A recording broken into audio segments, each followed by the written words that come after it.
Hello everyone, as Angela told me, my name is LeiChelle. I'm from Providence, Rhode Island. I'm the mother to Terelle, and I have an 8-year-old daughter, Terelle, and my husband, Terry. Terelle was quite an interesting pregnancy because we didn't expect him. Can you hear me now? Hold the mic. Okay, is that better? Yes. Oh, yes. Okay. Taller than everyone else, I forgot.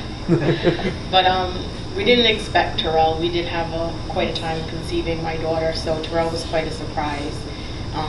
And he's been full of surprises ever since. I had gestational diabetes when I was pregnant with Terelle, so I was already told that they would have to check his sugar because he would probably have to be fed sugar water. That basically that's what they told me. So the delivery was quite easy, and when he came out, they checked his sugar, and his sugar was 32, so they had me feed right away. And they checked it again, and it didn't even register. So then they rushed him off to the NICU. And he spent 7 days in the NICU, but by the 3rd day, he started stabilizing out a little bit, but I had to feed him every 3 hours. And they said, well, sometimes the children need more feeding than others just to kind of stay stable. You'll go home tomorrow. So then I left to take a shower, and when I came, I got a phone call that he had dropped to 19. So I rushed back to the hospital, and they said, well, sometimes they have these dips and these lows, so we'll just keep trying feeding him. You have to feed him every 3 hours, and most likely you'll be like that for maybe the first 2 weeks you're home, and he'll be fine. So the 7th day they sent us home. He was stable to them. He was stable. He was in after feed, like in the 90s to the 110 range. So they said that he was fine. So we went home, and like Elvia was saying, I breastfed him, and I had to feed him constantly, and it was just like, okay, this can't be natural. And I asked the doctor, and Terelle was 12, 13 when he was born. So they were just like, he has this really good appetite, and you just kind of have to deal with it. Every child's different. And then at about 5 weeks, he started sleeping through the night, which really kind of freaked me out. And I asked the doctor, and they told me that, well, I should be happy because most babies don't sleep through the night for months down the line. And, just take it like it is. So I said, okay. But during the day, it was frequent feeds, frequent feeds, frequent feeds.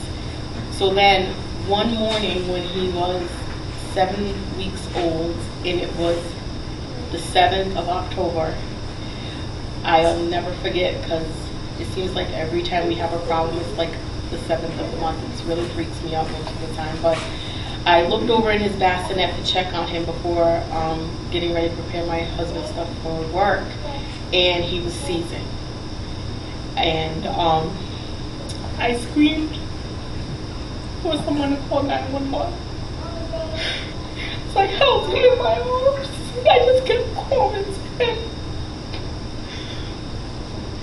So when the EMT got there, and they rushed us to the hospital, and when we got to the hospital, he was fine, he was lucid, and but they took his sugar, they said it was 19. So I explained to them how he had spent time in the NICU, and they said that everything should be fine, and they said, well, we're going to run a couple more tests. So they sent us up to the PICU, and they ran different tests, and they just had him on a D10 drip, and he kept crashing. He couldn't keep his sugar stable. So then they told me they had to put a PIC line in because they had to put him on D50 because he wouldn't maintain his sugars. So then they started talking to me. They brought an endocrinologist in, and they started talking to me about hypoglycemia. And they said some kids who are born to mothers with gestational diabetes have a transient type of hypoglycemia that can pass within age, but they think that he's just going through a rough time. So they were going to try this medicine called diazoxide that should help him maintain his sugars. And they were going to send some tests out, but it would take at least 2 months to get the results back because it was genetic testing, but they were going to treat him like so. So that's when we were introduced to diazoxide, and they put him on it, and he responded very well. But he was on an extremely high dose, but they said that was fine. So we went home. They said we were supposed to be in the hospital for another 2 weeks, but within a week he kind of bounced back and they said you can go home, and that surprised the doctors. They said that he was very resilient, and we kind of went along thinking everything was fine. You know, he has hypoglycemia, we have to feed him frequently, and that was just kind of the end of it. So we went back to the endocrinologist about every 2 months, and he was doing really good, having excellent numbers, like in the 130s, the 150s, and so the endocrinologist was like, well, we're going to try to wean him down to a lower dose of diazoxide because he's on a really high dose and it can cause congestive heart failure and things of that nature. So I agreed to it, and we went to the endocrinologist at the end of March. It was like March 27th was his appointment, and we talked about lowering his diazoxide dose. It was March 27th of 2009, and he was on a lower dose, and everything was going fine. He started to get a little bit cranky, but I thought maybe because he was teething, that's why he was cranky. His numbers were still good. He wasn't getting anything lower, you know, than 80s at the time, and they said that was fine. So everything was going fine. But then one day I started noticing that he was having a hard time sitting up, and he was like having like little tremors. So I started reading, and I heard things like they could be petite mal seizures and things like that. So I freaked and I took him to the pediatrician. And of course, like all kids do, you get to the pediatrician and they're fine. No, none of the symptoms, none of the tremors. He's sitting up, he's looking. I'm like, well, you know, this is what we've had for the past several days, and I just can't explain it. And this was on April 7th, this happened.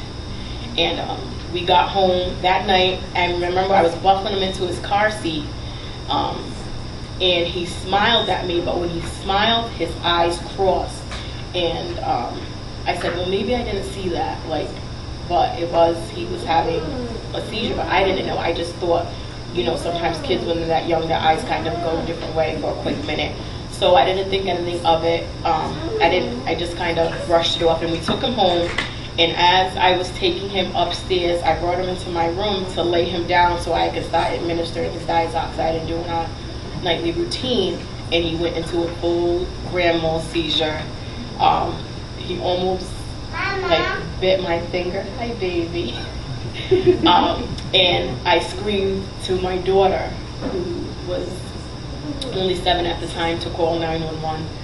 And she called 911, and I injected him with his glucagon, and I rushed down to the ambulance.